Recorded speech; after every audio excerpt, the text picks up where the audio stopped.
안녕하세요. 공인노무사 이지혜입니다.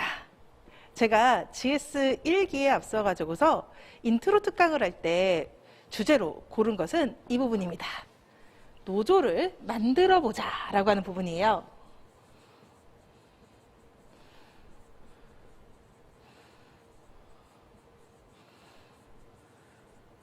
사실 그 일하는 사람들에 대한 법률로서 근로기준법 같은 경우에는 여러분께서 조금만 아르바이트를 해보시거나 하면은 약간 감이 오는 부분이 생깁니다.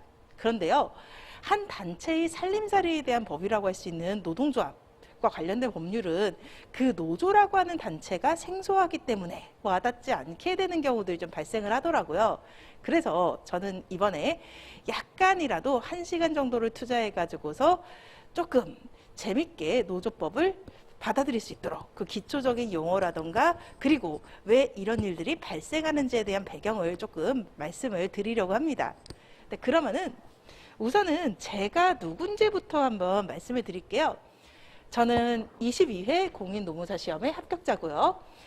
노동법 68점, 인사 61점, 그리고 행정생소 58점, 민사소송법 66점 해가지고서 평균이 63.88 정도 나왔었습니다.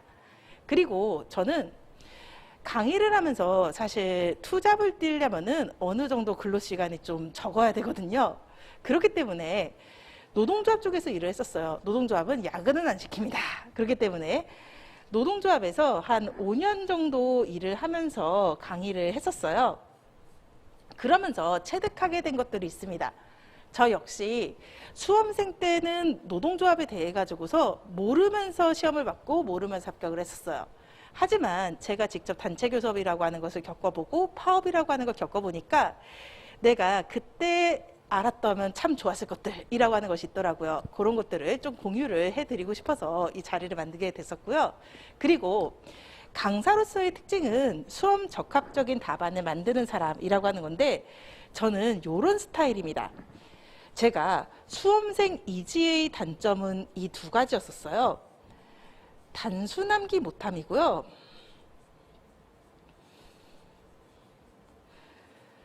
글씨가 나쁘진 않지만 필속 느림이었습니다. 그래서 이럼에도 불구하고 단기간에 고득점 답안을 만들기 위해서 제가 가지고 있었던 노하우가 좀 있었습니다. 그리고 그 노하우를 여러분들과 함께 발전시키고 공유해 나가는 그런 시간을 가지려고 하고요. 그리고 저는 조금 피드백이 꼼꼼한 사람입니다. 올해는 3기까지 제가 직접 채점을 할 겁니다.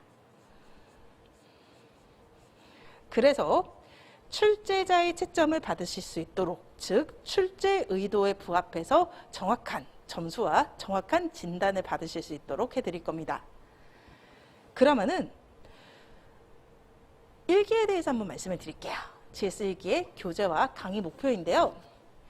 이 교재는 27일에 출간이 되고요. 그리고 총 페이지 수는 295페이지로 결정이 됐습니다. 그렇게 무섭지 않은 책이에요. 이 책은요, 기본서의 내용 중에선 조문에 대한 설명도 있고요. 그리고 출제 확률이 높지 않은 판례를 이해를 돕기 위해서 설명하는 부분들이 좀 존재합니다. 이런 부분들을 좀 덜어내고서 이 책에 있는 내용을 그대로 이론 부분의 답안에 베껴도 적당한 분량이 나올 정도로 추렸습니다. 그래서 이 서브노트를 통해 가지고서 어떤 부분들을 암기할지라고 하는 것을 가늠하실 수 있게 해드릴 거예요. 한편 수업은요, 이론만으로 구성되지 않습니다. 이 책에는 다양한 판례들이 수록되어 있어요. A급 판례들이고요. 이 판례들하고 실전의 사례 문제라고 하는 것을 연계를 하게 될 겁니다. 프린트를 통해 가지고서 판례의 배경, 사실관계를 드릴 거예요.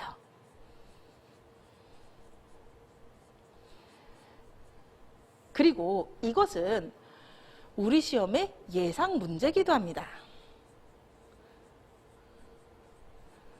누군가의 직업을 결정하는 그 진지한 시험에 있어서의 문제는 결국에는 판례를 사실관계화할 수밖에 없거든요. 그래서 사실관계에 대한 부분을 배움으로써 이 판례를 이 사실관계에 어떻게 접목하고 어떤 식으로 답안을 쓰고 어떤 식으로 쟁점을 잡아내고 결론을 이끌어야 되는지라고 하는 것을 함께 배우시게 될 겁니다. 그래서 제가 여러분들께 해드리고 싶은 목표이자 여러분들께서 가지셨으면 좋겠는 목표는 어떤 거냐면요. 설사 초시생이라서 답안 작성을 일기까지 한 번도 안 해보셨거나 혹은 몇 번 안 써보신 분들이라고 하더라도 적어도 되게 어려운 문제는 아니지만 A급의 사례 문제만큼은 해결할 수 있도록 하는 것이 제 목표예요. 여기서의 해결이라고 하는 것은요. 완벽한 암기를 의미하는 것은 아닙니다. 문제가 등장할 거예요. 사실관계를 주고서 그리고 그 사실관계에 따라 가지고서 사용자 A와 근로자 갑의 질문 중에서 주장 중에서 뭐가 더 타당하냐 막 이런 걸 물어볼 겁니다. 그랬을 때 이것이 뭘 물어보는지 쟁점을 잡을 수가 있고 그리고 어떤 부분들의 이론을 끌고 와야 되는지에 대해서 목차를 잡을 수 있고 그리고 이 사실관계를 그 이론에 접목해 가지고서 사안의 적용을 어떤 방향으로 써야 될지를 알고 그래서 어떤 결론이 나가야 되는지를 아는 거 이런 것들을 할 수 있도록 해드리는 것이 목표입니다. 그 과정에서 사실 판례 암기라고 하는 것은 완벽하지 않아도 됩니다. 그리고요, 초시생들은 목표는 일기 때 판례를 암기하는 것이지만 현실은 거기까지 못 갈 수 있을 수도 있어요. 하지만 더 중요한 것은 해결할 수 있느냐 없느냐, 문제를 풀 수 있느냐 없느냐입니다. 그래서 여기까지를 해드리고 여기까지 올라오실 수 있도록 노력을 해주셨으면 좋겠습니다. 그리고요, 시험 봅니다. 이 시험은요, 초시생을